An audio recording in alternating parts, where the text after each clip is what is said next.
Tapi NIB ini jelas-jelas KBLI yang dijalankan untuk proyek tersebut harus ada. Bagaimana kalau nggak ada? Assalamualaikum warahmatullahi wabarakatuh. Apa kabarnya sahabat kontraktor seluruh Indonesia? Semoga Anda semua dalam keadaan sehat walafiat.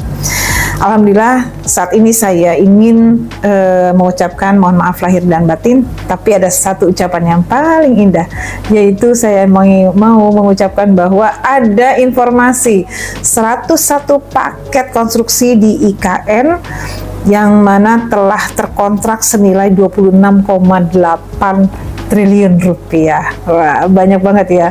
Itu semua dari total paket 51,8 triliun. Jadi dapat di 26,8 triliun. Dan paket ini berdasarkan anggaran 2022-2023 yang berada pada Ditjen Bina Marga Cipta Karya, kemudian sumber daya air dan perumahan. Nah, dari total semua itu, apakah Anda ambil dalam bagian ini? Ayo, semangat para kontraktor dan subkontraktor. Ambil bagian proyek ini, tentunya semua harus disiapkan dari mulai izin dasar hingga izin operasional. Kami bantu dari aspek legalitas nih ya.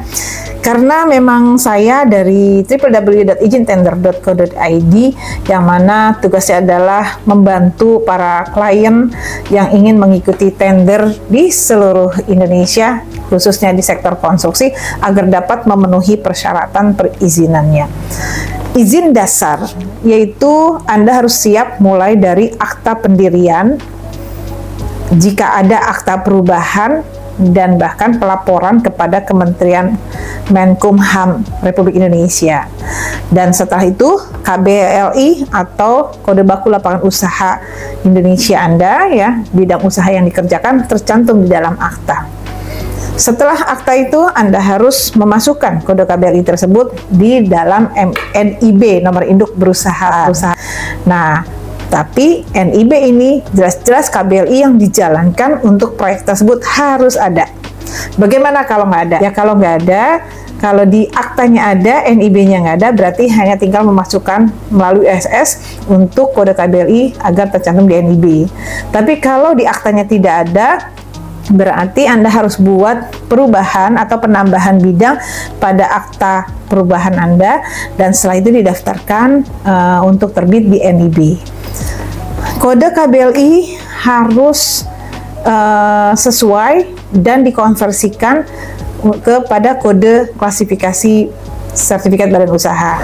Kode klasifikasi badan usaha Indonesia yang tercantum pada NIB Anda harus dikonversikan agar terdaftar di sertifikat badan usaha jasa konstruksi, yaitu sesuai dengan KBLI-nya. Misalnya nih contohnya ya, kode KBLI ambil pekerjaan konstruksi bangunan sipil dan jalan. Nah, kalau di kode KBLI adalah kode 42101, maka konversinya kepada kode klasifikasi sertifikat badan usaha untuk izin konstruksinya ya, itu adalah BS001 yang isinya adalah pekerjaan konstruksi bangunan sipil jalan. Nah, ini adalah bisa dilakukan untuk perusahaan kualifikasi kecil, menengah ataupun besar yang bersifat umum. Kemudian langkah selanjutnya yang Anda harus siapkan adalah tenaga ahli yang bersertifikat dikeluarkan oleh BNSP. Tenaga ahlinya yaitu sertifikat kompetensi kerja konstruksi. Jenjangnya sesuai dengan kualifikasi perusahaan Anda. Kalau perusahaan Anda belum pernah punya sertifikat badan usaha jasa konstruksi lalu baru mau mengapply pada proyek ini, maka Anda masuk kepada kualifikasi kecil. Kualifikasi kecil dibutuhkan tenaga ahli SKK konstruksi yang cukup di jenjang 6 saja. Nah, kalau kualifikasi menengah, maka SKK konstruksinya harus masuk kepada jenjang 7 ataupun 8. Kualifikasi besar, SKK konstruksinya harus pada masuk jenjang 9.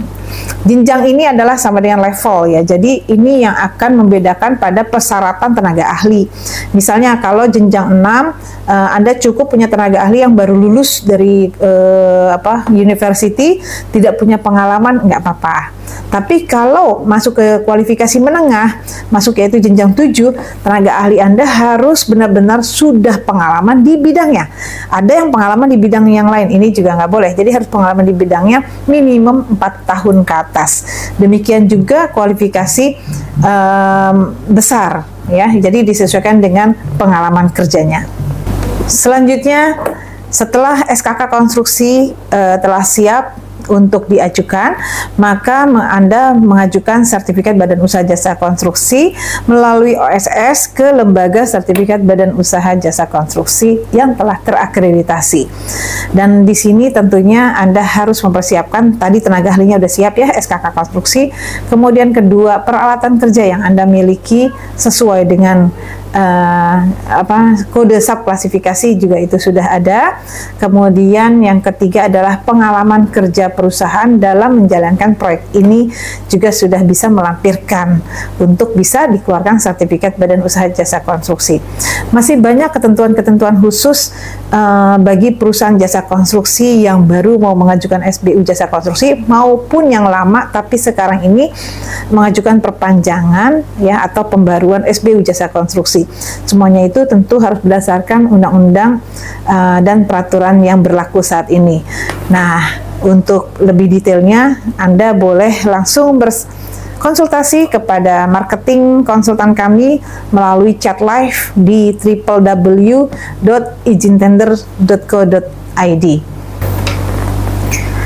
Baiklah sahabat kontraktor, demikianlah yang bisa saya sampaikan. Semoga bermanfaat. Jangan lupa like and subscribe supaya saya bisa memberikan informasi yang lain yang lebih bermanfaat lagi. Terima kasih. Wabillahi taufiq wal hidayah. Wassalamualaikum warahmatullahi wabarakatuh.